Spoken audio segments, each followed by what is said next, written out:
আসসালামু আলাইকুম। আজ 22 তারিখ 12 এর তৃতীয় সেমিস্টারের রাষ্ট্রবিজ্ঞান বিভাগের প্রশ্নপত্র পেয়েছি। সেই প্রশ্নপত্রের উত্তর সহ আমরা আলোচনা করব। প্রথম প্রশ্ন, জাতিপুঞ্জের কোন সংস্থা বিশ্ব বিবেক বলা হয়? সাধারণ সভাকে। আর এটা বলেছে অস্টিন। আর এই প্রশ্নের উত্তরে আমরা কি ব্যাখ্যা দেব? এখানে সুস্পষ্টভাবে লেখা আছে অস্টিন বিশ্ব বিবেকের কণ্ঠস্বর হিসেবে সাধারণ সভা শক্তিশালী। তাহলে এটা আমরা উত্তর সাধারণ সভা করতে পারি বা করতেই হবে। দ্বিতীয় প্রশ্ন হচ্ছে, নিরাপত্তা পরিষদের অস্থায়ী সদস্যদের কার্যকাল মেয়াদ কত? আমরা জানি নিরাপত্তা পরিষদে 15 জন সদস্য হয়, 5 জন স্থায়ী, 10 জন অস্থায়ী। তো 10 জন যে অস্থায়ী থাকে তারা 2 বছরের জন্য নির্বাচন হয়। এর পুরো দেখব আমরা। দেখো এখানে স্পষ্ট লেখা আছে যে অস্থায়ী সদস্য 10 জন, এরা 2 বছরের জন্য নির্বাচন করা হয়। কে সাধারণ সভাকে town meeting of the world বলেছেন? এটা উত্তর হবে গেটেল। এর প্রুফ কি সেটা আমরা দেখব। দেখো এখানে গেটেল লেখা আছে, সাধারণ সভাকে বিশ্ব নাগরিক সভা বা town meeting of the world বলেছেন। 4 নম্বর প্রশ্ন, সম্মিলিত জাতিপুঞ্জের 193তম সম্মিলিত জাতিপুঞ্জের 193তম সদস্য রাষ্ট্র হল দক্ষিণ সুদান। এটি 2011 সালে যুক্ত করা হয়। এর প্রুফ কি আমরা দেখব আমার নোটে। দেখো এখানে স্পষ্টভাবে লেখা আছে UNO 193 state name of south Sudan 2011 সালে যুক্ত। 5 নম্বর প্রশ্ন হচ্ছে, বিশ্ব ব্যাংকের সদর দপ্তর কোথায়? এটা হবে ওয়াশিংটন ডিসি। এর প্রুফ দেখব আমরা আমার নোটে। দেখো এখানে লেখা আছে ওয়ার্ল্ড ব্যাংক বা বিশ্ব ব্যাংক 1944 সালে তৈরি হয় এবং কার্যকর হয় 1946 সালে। এর সদস্য হচ্ছে 189 জন। হেডকোয়ার্টার হচ্ছে অর্থাৎ সদর দপ্তর হচ্ছে ওয়াশিংটন ডিসি। 6 নম্বর প্রশ্ন, নিচে সন্ত্রাসবাদী হামলাগুলিকে কালক্রম অনুযায়ী সাজাও, অর্থাৎ পরপর সাজাতে বলছে। প্রথমে দেখো মুম্বাই হামলা যেটা হয়েছে 2008 সালে, তারপরে ইউরি সন্ত্রাসবাদী হামলা হয়েছে 2019 সালে, পহেলগাম সন্ত্রাসবাদী হামলা হচ্ছে 2025 সালে, এবং ভারতের সংসদের ওপর বা পার্লামেন্টের ওপর যে হামলা হয়েছে 2001 সালে। এটা পরপর উত্তর দেখলে আমরা বি নম্বর অ্যান্সার এর উত্তর করে আসতে পারি। এরও প্রুফ রয়েছে কিন্তু বিভিন্ন 4 জায়গায় আছে, তার জন্য আমি সম্পূর্ণ দেখাতে পারলাম না, এখানে আমি লিখে দিয়েছি। 7 নম্বর প্রশ্ন হচ্ছে, প্রধান অপ্রথাগত নিরাপত্তার হুমকি নয় অর্থাৎ বলছে এখানে ডাইরেক্ট কোশ্চেন জিজ্ঞেস করতে চাইছে যে প্রথাগত নিরাপত্তা কোনটি, এটা প্রশ্ন জিজ্ঞেস করতে পারছে। আমরা জানি প্রথাগত নিরাপত্তা হবে পরমাণবিক বিস্তার, আর বাকিগুলো যেগুলো রয়েছে অপ্রথাগত। এর প্রুফ কি দেখবো আমরা নোটে। দেখো এখানে স্পষ্ট বলা রয়েছে যে কি বলা রয়েছে, অপ্রথাগত নিরাপত্তা, আর এখানে আছে প্রথাগত নিরাপত্তা। একে দুটি ভাগে ভাগ করা যায়, বাহ্যিক নিরাপত্তা আর একটা হচ্ছে অভ্যন্তরীণ নিরাপত্তা। যদি আমরা অপশানকে দেখি, মহামারী, দেখো এখানে মহামারী লেখা আছে কি, এই যে দেখো এখানে মহামারী, খাদ্য এখানে লেখা আছে, দেখো মহামারী, তাহলে এটা অপ্রথাগত পড়ছে, তার উত্তর হবে না। তারপর কী বলছে, জলবায়ু পরিবর্তন, এটাও পড়বে যেহেতু বিশ্ব সুরক্ষা দিবস বা বিশ্ব এনভায়রনমেন্টের ব্যাপারে বলা হচ্ছে। তারপর কি ওখানে বলছে, সাইবার হানা, যে প্রতারণা করা হয়, আর একটা পারমাণবিক বিস্তার। এখানে দেখো লেখা আছে সামরিক নিরাপত্তা, যেখানে আমাদের পারমাণবিক বা যুদ্ধর ব্যাপারে যে কথা বলা হয়েছে এটাকে বলা হচ্ছে পারমাণবিক বিস্তার। তাহলে 7 নম্বর প্রশ্নের উত্তর হবে পারমাণবিক বিস্তার। 8 নম্বর প্রশ্ন বলছে, এদের মধ্যে কোনটি প্রথাগত নিরাপত্তা উপাদান নয়? অর্থাৎ নয় যখন জিজ্ঞেস করছে তাহলে বলছে এখানে অপ্রথাগত নিরাপত্তা। যদি প্রথাগত দেখি, আমরা একটু আগে দেখলাম যেখানে ওর নোটে যে প্রতিরোধ ছিল, জোট গঠন আছে, ক্ষমতা ভারসাম্য, এগুলো আছে। আমরা আবার নোটটাতে দেখতে যাই তো এখানে দেখতে পাবো যে জোট গঠন, সামরিক নিরাপত্তা, প্রতিরোধ সব কিছু দেখতে পাবো। শুধুমাত্র দেখতে পাবো না আমরা কোনটা, যে অস্ত্র নিয়ন্ত্রণ হচ্ছে অপ্রথাগত। 9 নম্বর প্রশ্ন হচ্ছে, ভারতের পার্লামেন্টের রাজ্য পুনর্গঠন আইন পাস হয় দেখো রাজ্য পুনর্গঠন আইন তৈরি হয় 1953 সালে আর পাস হয় 1956 সালে। তো এখানে 56 সাল 3টে আছে, তার জন্য আমরা ডেট অনুযায়ী দেখতে যাব। তার ডেট হয়েছিল 31শে আগস্ট। এর প্রুফ কি? দেখো উত্তরটা দেখো, 1956 সালে 7 নম্বর অ্যামেন্ডমেন্ট যেটা হয়েছিল বা সংশোধন আইন, সেখানে কি যে পার্ট ছিল ABCD, এই পার্টটাকে বাদ দিয়ে আমাদের রাজ্য তৈরি করা হয়েছিল। এটা হয়েছিল 31শে আগস্ট। এখানেও স্পষ্টভাবে লেখা আছে যে 1931 সালে 1953 সালের 1 অক্টোবর যে আইনটা আছে সেটা হচ্ছে রাজ্য পুনর্গঠন আইন, এবং 56 সালে স্টেট রিঅর্গানাইজেশন অ্যাক্ট যেটা থাকবে সেটার মাধ্যমে 14টা রাজ্য এবং 6টি কেন্দ্রশাসিত অঞ্চল বা টেরিটরি অঞ্চল তৈরি করা হয়েছিল। এখানে যে প্রশ্নটা আছে 10 নম্বর, যে কত সালে জম্মু কাশ্মীর 370 নম্বর ধারা বাতিল হয়? এটা 2019 সালে। এটাও আমার নোটে রয়েছে, আমি দেখাচ্ছি। স্পষ্টভাবে দেখো লেখা আছে এখানে করে যে 2019 সালে 370 নম্বর ধারা তুলে নেওয়া হয়। কোথা থেকে? JK অর্থাৎ জম্মু কাশ্মীর থেকে। এটাও আমার নোটে স্পষ্টভাবে লেখা আছে। দেখো 11 নম্বর প্রশ্নটা দেখো, গ্লাসস্টোন ও পেরেস্টরিকা নীতি যে ঘোষণা করা হয়েছিল, এটা মিখাইল গর্বাচেভ, এটা 1989 সালে করা হয়েছিল। ঠিক আছে, দেখো এর প্রুফটা দেখো এখানে সুস্পষ্টভাবে লেখা আছে। দেখো লেখা আছে, কে লিখেছে? গর্বাচেভ, অর্থাৎ মিখাইল গর্বাচেভ যেটা ছিল সে লিখেছিল এটা বা বলেছিল। 12 নম্বর প্রশ্ন হচ্ছে, ঠান্ডা যুদ্ধের সময় যে সামরিক জোটটি পশ্চিমা দেশগুলির নেতৃত্ব দিয়েছিল, এটা পশ্চিমা দেশ বলতে USA অর্থাৎ আমেরিকা যুক্তরাষ্ট্রকে বোঝানো হচ্ছে। এটা হবে ন্যাটো, 1949 সালে তৈরি করা হয়। দেখো আমার নোটেও এটাও স্পষ্টভাবে লেখা আছে, USA যে 4টি সংগঠন তৈরি করা, তার মধ্যে একটি ছিল ন্যাটো। ঠিক আছে, 4টি সংগঠন করা হয়েছে, এটা পশ্চিমী জোটের মধ্যে সামরিক জোট যেটা, তার মধ্যে একটা ছিল ন্যাটো 1949 সালে। এটা আমার নোটেও স্পষ্টভাবে বলা আছে। 13 নম্বর প্রশ্ন দেখো, স্টার্ট এর ফুল ফর্মটা কি? Strategic arm reduction treaty. আর স্টার্ট 1 স্টার্ট 2 দুটো থাকবে এখানে, 1991 ও 1993।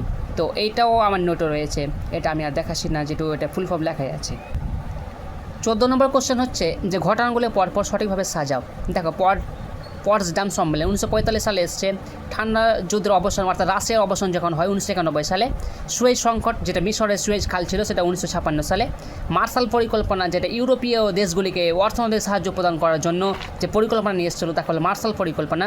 এটি উত্তর যদি দেখতে পাওয়া যায় তাহলে C নম্বর অ্যান্সারটা আসবে। এটার যদি উত্তর আমি বা প্রুফ যদি দিতে চাই তাহলে এখানে লিখে দিয়েছি, প্লাস আমার কাছে প্রুফ আছে 4 জায়গায় বলে 1 জায়গায় লিখে দিলাম, তোমরা দেখে নিও। 15 নম্বর প্রশ্ন হচ্ছে দাতা শব্দের অর্থটা কী? দেখো দুটি দেশের মধ্যে অবিশ্বাসপূর্ণ সম্পর্ককে সহজ করে তোলা। এটাও আমার নোটের মধ্যে রয়েছে। এখানে যদি উত্তেজনা প্রশ্রবণ দিত তাও অ্যান্সারটা ওটাই আসতো, এটাও আসবে ওটাও আসবে। দেখো দাতা সম্পর্কে আমরা স্পষ্টভাবে দেখতে পাচ্ছি। দেখো দাতা শব্দটি একটি ফরাসি শব্দ যার অর্থ হলো যে পরস্পরের প্রতি অবিশ্বাসপূর্ণ সম্পর্ককে সহজ করে তোলা। আমার নোটে সুস্পষ্টভাবে লেখা আছে, এবং এটাও লেখা আছে দাতা বলতে উত্তেজনা প্রশ্রবণকে বা সচেতনকে বোঝানো হয়, এটাও বলা হয়েছে। তাহলে আমরা দেখতে পাচ্ছি আমার নোট থেকে বেশিরভাগ কোশ্চেন সেট হয়েছে। 16 নম্বর প্রশ্ন দেখো যে কোন প্রধানমন্ত্রী ভারতের পূর্বতাকন নীতি? এটা হচ্ছিল 1992 সালে নরসিংহ রাও। এটাও আমার নোটে রয়েছে কিন্তু দেখালাম না, কারণ এখানে স্পষ্টভাবে লিখে দিয়েছি বলে আর দেখাতে গেলাম না।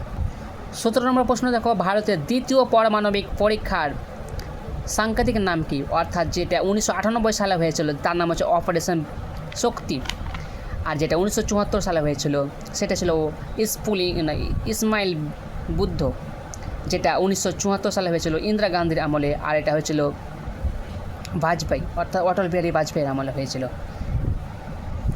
দেখো 18 নম্বর কোশ্চেন বলছে ভারত ও চীনের মধ্যে ডোকলাম সংকট দেখা যায় 2017 সালে। এর প্রুফ দিচ্ছি। দেখো এখানে স্পষ্টভাবে লেখা আছে ডোকলাম ইস্যু 2017 সালে, আর এটা হয়েছিল ভারত ও চীনের মধ্যে সম্পর্ক। দেখো 19 নম্বর কোশ্চেনে কী বলছে যে ভারত ও মার্কিন যুক্তরাষ্ট্রের কৌশলগত নিরাপত্তা সংলাপ সদস্য কোনটা? দেখো সার্ক হবে না, যেহেতু সার্কের সাথে যুক্ত নেই আমেরিকা যুক্তরাষ্ট্র। সিয়েটো সেটা তাদের একটা সংগঠন, স্যান্টো তাদের একটা সংগঠন। কোয়াড যেটা তৈরি হয়েছে সেটা যে 4টা দেশ ছিল, একটা ছিল ভারত, USA এবং জাপান, তার সাথে আরেকজন ছিল অস্ট্রেলিয়া। দেখো নোটে আমার সুস্পষ্টভাবে লক্ষ্য করা যাচ্ছে USA, ইন্ডিয়া, জাপান, অস্ট্রেলিয়া, যেটা 2017 সালে হয়েছে কোয়াড। 20 নম্বর প্রশ্ন উত্তর বলছে যে ভারতের বন্ধন এক্সপ্রেস রেল পরিষেবা চালু করা হয় কোন রাষ্ট্রের সাথে? এটা হবে বাংলাদেশ, কারণ বাংলাদেশের সাথে প্রত্যেকটা রেলের সাথে সংযোগ সুসম্পর্ক রয়েছে, তার জন্য বাংলাদেশ। 21 নম্বর প্রশ্নটা দেখো যে দ্বিদলীয় ব্যবস্থা রয়েছে কোথায়। দেখো আমেরিকা যুক্তরাষ্ট্রে দ্বিদলীয় ব্যবস্থা দেখা যায়, আর তার সাথে দেখা যায় ইউকেতে দেখা যায় দ্বিদলীয় ব্যবস্থা। এই নোটটাও এই প্রশ্নের উত্তরও আমার নোটে রয়েছে, আমি দেখাচ্ছি। দেখো আমার নোটে সুস্পষ্টভাবে বলা হয়েছে দ্বিদলীয় ব্যবস্থা ইউএসএ, ইউকে, নিউজিল্যান্ড, আয়ারল্যান্ড এই দেশগুলিতে দ্বিদলীয় ব্যবস্থা দেখা যায়। যদি বহুদলীয়, একদলীয়, সব দলীয় লেখা আছে আমার নোটে, আমি এটা সুস্পষ্টভাবে দেখিয়ে দিলাম। 22 নম্বর প্রশ্ন বলছে রাজনৈতিক দলগুলির মধ্যে কোনটি ভারতের আঞ্চলিক রাজনৈতিক দল নয় বলেছে। নয় যদি হয়, দেখো ভারতে 2024 22 মার্চ 6টি রাজনৈতিক বা জাতীয় দলের কথা বলা হয়েছে, ঠিক আছে। তার মধ্যে এখানে একটি রয়েছে, যেমন বহুজন সমাজ পার্টি, এটি হচ্ছে একটি জাতীয় রাজনৈতিক দল। তাহলে উত্তরটা এখানে হয়ে যাবে এটা বহুজন সমাজ পার্টি। বাকিগুলো কিন্তু আঞ্চলিক দল, ঠিক আছে, যেমন ডিএমকে, দেবেন্দ্র, শিবসেনা, শিরোমণি অকালি দল, যেটা ডিএমকে, দ্রাবিড় মুনেত্রা কাজাকাম, এগুলো প্রত্যেকটি রয়েছে। এগুলো সাল টাল সব কিছুই রয়েছে আমার নোটে, আমি যদি দেখাতে চাই তাহলে দেখতে পারো। দেখো স্পষ্টভাবে বলা হয়েছে এখানে, দেখো স্পষ্টভাবে বলা হয়েছে, দেখো ভারতের দল ব্যবস্থা বা রাজনৈতিক দলকে 3টে ভাগে ভাগ করা যায়, জাতীয় দল, আঞ্চলিক দল ও রাজ্য দল। তো আমরা জাতীয় দল অর্থাৎ এখানে রাজনৈতিক দল যেটা ছিল সেটাকে আমরা বাদ দেবো, অর্থাৎ যেটা থাকবে দেখো এখানে লেখা আছে বহুজন সমাজ পার্টি, এই যে বিএসপি বহুজন সমাজ পার্টি 1984 সালে কাশিরাও তৈরি করেছিল, আর এটা অ্যান্সার হয়ে যাবে। আর বাকি আঞ্চলিক দলগুলি দেখো এখানে লেখা আছে, যেমন ডিএমকে এখনই বললাম, ঠিক আছে। তারপর অকালি দল ওই যে লেখা আছে, দেখো অকালি দল প্রভৃতি দলের কথা বলা হয়েছে। শিবসেনা দল রয়েছে, তাও যেটা আমাদের ধর্মভিত্তিক বা সম্প্রদায় ভিত্তিক দল।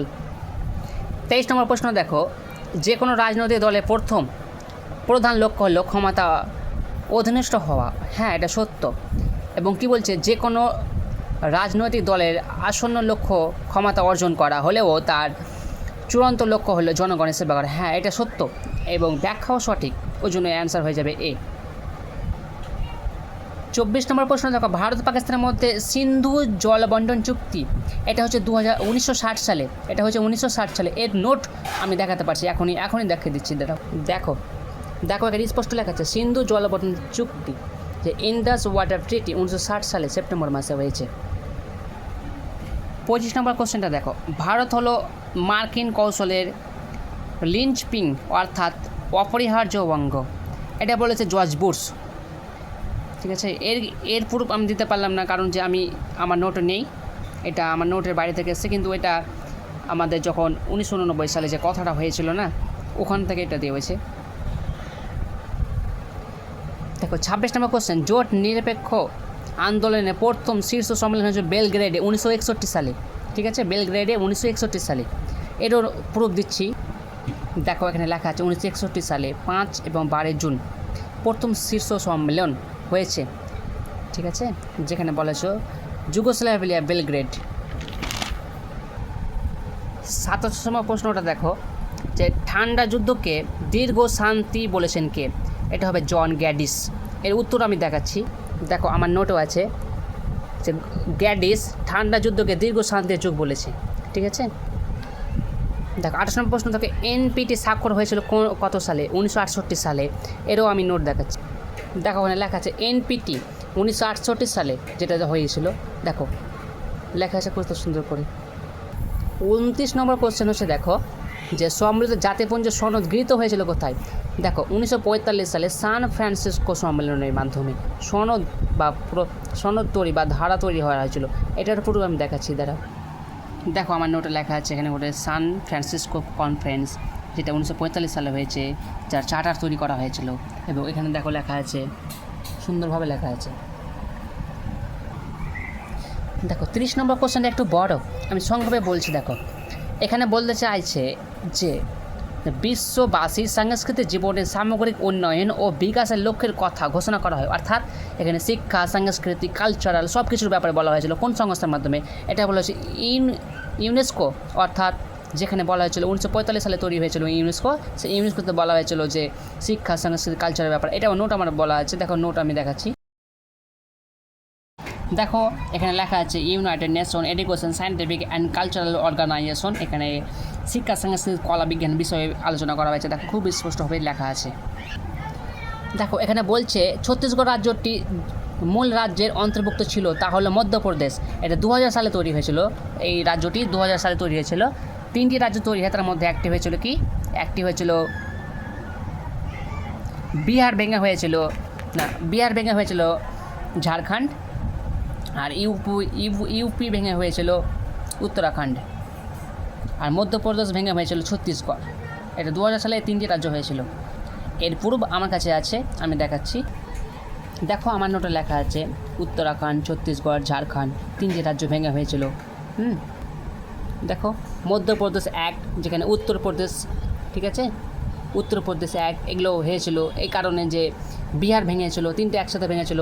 দেখো মধ্যপ্রদেশ, উত্তরপ্রদেশ, বিহার এবং 3টে ভেঙে রাজ্য তৈরি করা হয়েছিল। 3টি বললাম এখনই, যে ছত্তিশগড়, ঝাড়খণ্ড এবং উত্তরাখণ্ড 3টে রাজ্য তৈরি করা হয়েছিল এই 2000 সালে। তারপরে প্রশ্ন 32 নম্বর প্রশ্ন দেখো, যে মণিপুর পূর্ব রাজ্যের মর্যাদা লাভ পায় কবে? এটা হবে 1972 সালে। 1972 সালে 3টি বা 4টি রাজ্য গঠন করা হয়, ঠিক আছে, আমি দেখাচ্ছি। দেখো এখানে লেখা আছে, দেখো যে 1972 সালে উত্তর পূর্ব অঞ্চলে পুনর্গঠিত হয় মণিপুর, মেঘালয়, ত্রিপুরা, মিজোরাম, এই 4টি রাজ্য তৈরি করা হয়েছিল। তো পরবর্তীকালে মিজোরাম এবং অরুণাচল প্রদেশ এবং গোয়া এটি ক্রিয়েট করা হয় 1987 সালে রাজ্য।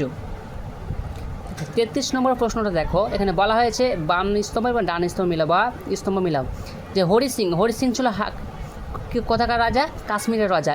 তাহলে এ মিলালাম 3-এর সাথে, এবং ফজল আলী যিনি কী ছিলেন? রাজ্য পুনর্গঠন কমিশনের সভাপতি, এবং সর্দার বল্লভভাই প্যাটেল ছিলেন কি, যে স্বরাষ্ট্রমন্ত্রী, এবং ডক্টর বি.আর. আম্বেদকর ছিল আইনসভার মন্ত্রী। আর এটার উত্তর চলে আসবে আমাদের ডি অপশন। এর উত্তরের প্রুফ আছে, কিন্তু 4 জায়গায় আছে বলে আমি আর এটা দেখাতে পারলাম না, কিন্তু 4 জায়গায় দেখালে দেখা যাবে। 34 নম্বর কোশ্চেনে বলছে ভারতের দল ত্যাগ বিরোধী আইন পাস হয় 1985 সালে 52তম সংবিধান সংশোধনের মাধ্যমে। এটাও আমার নোটে আছে, আমি দেখাচ্ছি। দেখো স্পষ্ট বলা আছে যে 1985 সালে 52তম সংবিধান সংশোধনের মাধ্যমে ভারতের রাজনৈতিক দলীয় ব্যবস্থা সাংবিধানিক স্বীকৃতি লাভ পায় বা বিভাজন দেখা যায়, এটা এখানে বলা হয়েছে উল্লিখিত। 35 নম্বর কোশ্চেন বলছে রাজনৈতিক দল ছাড়া আধুনিক রাজনৈতিক ব্যবস্থা কল্পনা করা কঠিন, এটা বলেছে অ্যালান বল। এটাও আমার নোটে আছে। দেখো এখানে স্পষ্ট লেখা আছে রাজনৈতিক দল ছাড়া রাজনৈতিক ব্যবস্থা কল্পনা করা যায় না, কে বলেছে? অ্যালান বল। এবার আরেকটা সুস্পষ্টভাবে বলছে, দেখো স্পষ্ট বলছে রাজনৈতিক দল ছাড়া আধুনিক রাজনৈতিক ব্যবস্থাকে কল্পনা করা যায় না, কে বলেছে? অ্যালান বল। এটাও আমার নোটে রয়েছে, 2টা নোটে 2 রকম রয়েছে। 36 নম্বর কোশ্চেন বলছে সম্মিলিত জাতিপুঞ্জের বর্তমান মহাসচিবের নাম কি? এটা হবে অ্যান্টোনিও গুতেরাস। এটা 2017 সালে হয়, এটাও আমার নোটে রয়েছে। দেখো প্রথম মহাসচিব হচ্ছে প্রিগভিলি, 1946 সাল। বর্তমান মহাসচিবের নাম হচ্ছে অ্যান্টোনিও গুতেরাস, যেটা 2017 সালে, এবং এখানে পুরো চার্ট করা ছিল, ঠিক আছে। এই যে অ্যান্টোনিও গুতেরাস, পর্তুগাল থেকে 2017 সালে, এটা বর্তমান। 37 নম্বর কোশ্চেনটা দেখো, যে এলটিটি এর ফুল ফর্ম কি? এটা হবে liberation tiger of Tamil elbow. এটা আমার 2 জায়গায় নোটে লেখা আছে, আমি এক জায়গায় দেখাচ্ছি। দেখো এখানে স্পষ্টভাবে বলা হয়েছে এলটিটি এর full form liberation tiger of Tamil এলম বা এলাম। আর এটা এই সংগঠনটা রাজীব গান্ধীকে মেরেছিল 1991 সালে। দেখো 38 নম্বর কোশ্চেন দেখো, মানবাধিকার দিবস কবে পালিত হয়? এটা 1948 সালে 10ই ডিসেম্বর। দেখো লেখা আছে 1948 সালে 10ই ডিসেম্বর মানবাধিকার ঘোষণাপত্র হয়েছিল, যে এখানে মানবাধিকার দিবস পালিত হয়। এটার প্রুফ আছে আমার কাছে নোটে। দেখো এখানে স্পষ্ট বলেছে সাধারণ সভার সার্বজনীন মানবাধিকার ঘোষণাপত্র কি 1948 সালের 10ই ডিসেম্বর। দেখতে পাচ্ছ তো। 39 নম্বর কোশ্চেন দেখো, যে করোনা ভাইরাস চীনের ইউহান প্রদেশে বা হুনান যেটাকে বলা হতো সেখানে হয়েছিল 2019 সালে। হ্যাঁ, এটাও আমার নোটে আছে, আমি দেখো এখানে লেখা আছে কোভিড-19 বা করোনা 2019 সালে চীনের ইউহান শহরে হয়েছিল। দেখো ঠিক আছে, লেখা আছে। সবশেষ কোশ্চেন যেটা 40 নম্বর কোশ্চেন বলছে millennium development goal, sustainable development goal, তারপরে ব্রাজিল বন্ধুরা সম্মেলন, তারপরে পরিবেশগত যে স্টকহোম কনফারেন্স যেটা হয়েছিল সবগুলোই আছে। তো মিলেনিয়াম ডেভেলপমেন্ট গোল হয়েছিল 2000 সালে, এর সাথে 4, সাস্টেনেবল ডেভেলপমেন্ট গোল হয়েছিল 2015 সালে 30 পর্যন্ত, আর মিলেনিয়াম ডেভেলপমেন্ট গোল হয়েছিল 2000 থেকে 2015 পর্যন্ত। আর ব্রাজিলের বন্ধুরা যেটা হয়েছিল আর্থ সামিট বলা হয়, সেটা 1992 সালে হয়েছে। এবং পরিবেশগত যেটা স্টকহোম কনফারেন্স, এটা 1972 সালে। এটাও আমার নোট আছে পরপর, আমি এখনই দেখাচ্ছি। দেখো ওখানে লেখা আছে স্টকহোম কনফারেন্স 1972 সালে, ঠিক আছে। তারপরে চলে এসো, এখানে লেখা আছে দেখো বন্ধুরা সম্মেলন বা রিও সম্মেলন যেটা 1992 সালে। তারপরে দেখো লেখা আছে যে মিলেনিয়াম ডেভেলপমেন্ট গোল 2000 থেকে 2015। তারপরে হচ্ছে দেখো এই যে দীর্ঘস্থায়ী উন্নয়ন যেটা সাস্টেনেবল ডেভেলপমেন্ট গোল 2015 থেকে 2030, এটা প্রত্যেকটা আমার স্পষ্টভাবে লেখা আছে। তো অবশ্যই আমার ভিডিওটা দেখবে আর শেয়ার করবে। দেখো আমি প্রত্যেকটা নোট আমি স্পষ্টভাবে বললাম, প্রুফ দিলাম যে আমার নোটও রয়েছে, শুধু একটা কোশ্চেন ছাড়া বাকি সব প্রশ্নের উত্তর আমার নোটও রয়েছে। এবং আমি সুস্পষ্ট বা ভালোভাবে পড়ানোর চেষ্টা করি যাতে প্রত্যেকটা ছেলেমেয়েরা আমার নোট থেকে কমন পেয়ে যায়। আসসালামু আলাইকুম। ভিডিওটা দেখবেন এবং শেয়ার করবেন, লাইক শেয়ার সাবস্ক্রাইব করে নেবেন।